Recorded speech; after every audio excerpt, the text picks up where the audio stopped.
وایسا کجا؟ وایسا. میخوام پای کرال سینه رو بهت بگم چجوری آموزش میدی. خوب دقت کن. برای پای کرال سینه میتونی بری بالا و از بالا دستورالعمل بهش بدی، میتونی هم نه از همون تو آب شروع کنی که من این کارو انجام میدم. حاضری؟ دست به دیواره یا به میله اگر کنار استخر هست میخوابه و یه اسپاتینگ خیلی ساده داره که قبلا هم بهتون گفتم. یه دست روی ساق پا، پشت ساق پا و یه دستم زیر ران قرار میگیره. حاضر باش، شروع کن پا زدن. میتونی اول بهش حرکت رو نشون بدی، میتونی نشون ندی. و از همه مهمتر همین اسپاتینگ است. پا پا پا پا پا.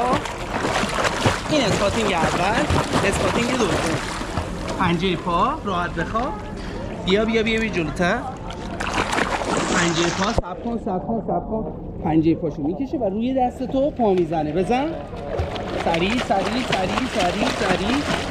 خوبه. مرحله دوم هم میریم سراغ تخته. حالا تو این بین اگر دیدی نمیتونه انجام بده چندین بار بهش نشون بده. حاضر باش. ببین پای منو. پامو ببین.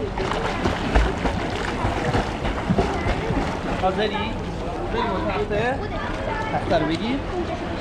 3 2 1 و باز در حین حرکتش هم شروع میکنی بهش اسپاتینگ دادن. اینجا رو نگاه کن. کجا میری؟ این وره. آفرین. سریع. آها.